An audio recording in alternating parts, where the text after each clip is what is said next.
Coronavírus no Brasil. O que fazer para enfrentar o coronavírus? É muito importante você estar em alerta sobre as ações que devemos tomar para conter esse vírus e sabermos se livrar dessa situação o mais rápido possível. E esse vídeo ele tem a função de alertar, informar e salvar o nosso país. Os números vão dizer muita coisa. Quero convidar você para vir ver este vídeo e nele vamos mostrar dados numéricos, estatísticos e levantamento de gráficos que vão mostrar como está sendo o desenvolvimento e a progressão do coronavírus aqui no Brasil e no mundo. E o que podemos fazer? Qual a solução que podemos enfrentar para acabar com o coronavírus? E acompanhe comigo até o final desse vídeo para você ver quais as soluções que a gente pode fazer. Aproveite, se inscreva no canal, dê o seu like e vamos para o vídeo.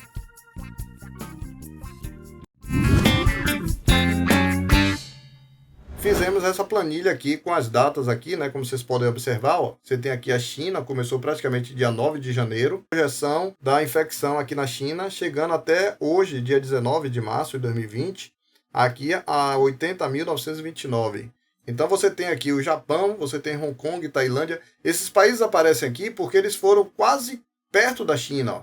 Foi na semana do dia 16 de janeiro, começou a ter os primeiros indícios nesses países aqui, ó. E depois vem os países até chegar à Itália aqui praticamente, só vai aparecer em janeiro, mas você já vê que na Itália, já aqui o dado que a gente coletou, 21 de fevereiro já tinha 1.600 pessoas. Ó.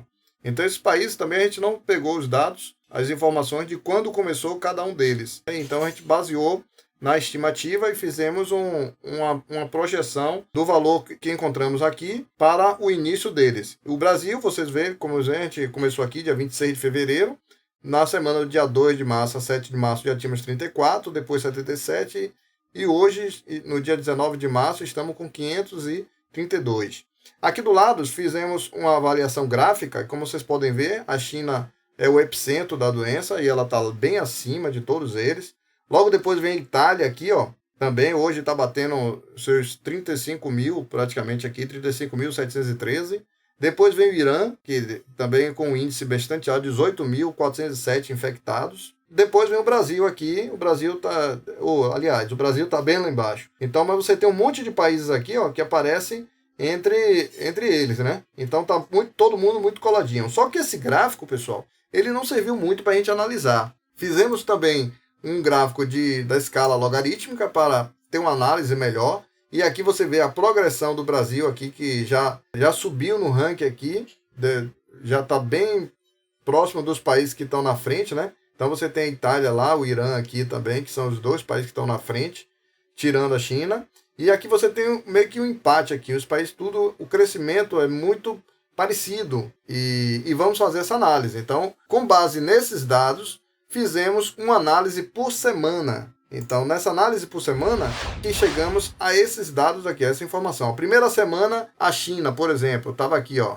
a China acima de 100, depois um pouco mais acima de 100. Na terceira semana da China de vermelho aqui, já estava acima de 1.000, ó. Na quarta semana, já tinha passado 10.000. Então, você vê aqui todos os países. O segundo lugar, esses são os 10 países que estão com o maior número de infectados no mundo. Então, você tem primeiro a China, segundo a Itália, terceiro Irã, quarta a Espanha, quinta a Alemanha, sexta Estados Unidos, sétima a França, oitava a Coreia do Sul, nona a Suíça, o décimo a Inglaterra, e o Brasil vem chegando aqui na sua quarta semana, tá na colocação de 24º lugar. Agora observe que o que é assustador para esse gráfico, para nós brasileiros, a nossa nação brasileira, é a quarta semana. Observe que a primeira semana do Brasil está bem abaixo de todos esses países que estão aqui na frente. A segunda semana, o Brasil já passa alguns países, como Coreia do Sul, passa a França, Estados Unidos, meio que quase empatando, mas passa a Espanha, né? Passa a Alemanha. Na terceira semana, o Brasil já passa muito mais. Ó. Todos esses que estão aqui, até o quinto colocado aqui, a Alemanha, o Brasil passa, está acima. Então, isso aqui não é uma informação boa para a gente. E quando vocês pegam a quarta semana, então, o Brasil só fica atrás do Irã e da Itália, tirando a China, que foi o epicentro, né? Mas o Brasil, dos países fora da China, vai para a quarta colocação, ou seja, ficaria aqui no lugar da Espanha. Então isso, pessoal, é extremamente assustador para a gente. Como lidar com essa situação? Então, o que fazer para essa situação? Aqui eu vou mostrar a vocês um outro gráfico ainda que tem a noção realmente que o Brasil vai para a 4ª colocação aqui praticamente. Ó. Olha a curva que o Brasil faz e olha a curva que os outros fazem. Todos os outros aqui são os 10 países que tem mais contaminados no mundo hoje. E o Brasil dá um salto aqui, se nada fizermos do jeito que está progredindo a contaminação aqui no Brasil, vamos chegar perto daqui da Itália e do Irã. Então, e essa semana já teve uma reportagem que apontou que o Brasil tinha passado, a segunda semana do Brasil já tinha passado o número de infectados na segunda semana da Alemanha, em comparação. E aqui você observa, por exemplo, aqui, ó, a Itália aqui, ó, na primeira semana, começou com um número abaixo do Brasil. E aí a curva da Itália teve uma grande crescente aqui na segunda semana. E depois ela ficou meio que constante. Então o Irã atrasou no número de contabilizar o número de infectados e depois ficou meio que igual à Itália. Então são os 2 países aqui que estão fora da China, que estão com um grande número de infectados. A China, vocês observam, pelo primeiro gráfico que a gente já mostrou, ela já tem uma situação meio que constante, ó. Então, com base nesses gráficos e nesse alarde que está acontecendo no Brasil, o que podemos fazer, quais são as atitudes que devemos tomar para que isso possa ser controlado? Eu trago para vocês aqui 4 países fora o Brasil.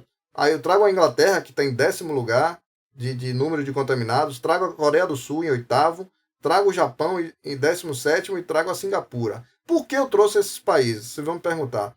Olha, observe o gráfico que tem acontecido aqui nas 4 primeiras semanas de todos esses países. Agora, qual é o detalhe que eu trago para vocês aqui? O Japão foi um país que começou, olhando lá na planilha que a gente mostrou, o Japão começou quase que colado aqui com a China. Quando a China tinha 201 infectados, o Japão tinha 36. E a Singapura tinha 10. Então foram países que começaram quase junto com a China.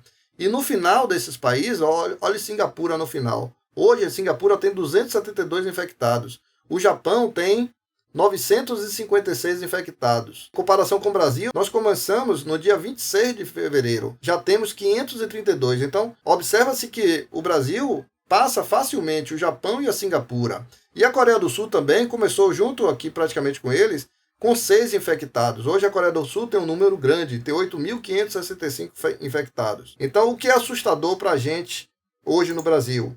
Olhando para esses dados aqui, a gente vê que o crescimento do Brasil está mais angular do que os outros. Observe que a Coreia do Sul e a Singapura estão meio quase que paralelos aqui, ó. Então eles teve um crescimento menos angular, prova que eles tiveram um controle bastante eficaz no controle da projeção do coronavírus, o Covid-19. O Japão já teve um índice maior de crescimento, começou maior, porém também teve um controle bastante rígido. E a Inglaterra, que teve aqui um pico quase igual ao Brasil, ó, observe que a Inglaterra até a segunda semana cresceu igual ao Brasil. Ó. A Inglaterra e o Brasil estavam quase que juntos. E a Inglaterra hoje está em 10º lugar. E agora acontece que depois da segunda semana da Inglaterra, olha a curva que ela fez, o ângulo que ela já diminuiu aqui. E o Brasil continua com a sua inclinação muito alta. Então isso, pessoal, é extremamente preocupante. Do jeito que está encaminhando, se não fizermos as orientações da Organização Mundial de Saúde, provavelmente chegaremos junto lá do Irã e da Itália. Então o que podemos fazer? O que tiramos de lição dessa situação? Então podemos fazer algumas inferências, como a Inglaterra fez. A Inglaterra conseguiu, através do método de supressão, afastar todas as pessoas das ruas. O metrô, as pessoas começaram a ficar em casa. Então isso é uma coisa muito importante, pessoal, não é exagero. É importante que nós aqui no Brasil, para tentar segurar e controlar, devemos ficar em casa. Além das atitudes, das ações que devemos fazer, que é lavar a mão com sabão, e se estiver na rua e não tiver acesso a água e sabão, usar o álcool em gel, a aglomeração, estar perto de pessoas, e também na hora de tossir, espirrar, usar o cotovelo. Então são recomendações básicas. Mas eu digo que a mais importante delas todas será a quarentena. Essa que vai mostrar o grande efeito e a grande recuperação dessa crise, para que nós saímos dela de uma forma menos sofrível.